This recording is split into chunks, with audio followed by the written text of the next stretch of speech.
Hello, in this video I want to show you how to unpack RAR and zip archives on your T-MOBILE Revvl 6 Pro.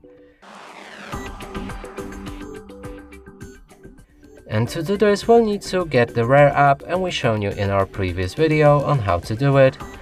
Now select this app. You can go and find the files that you want to unpack.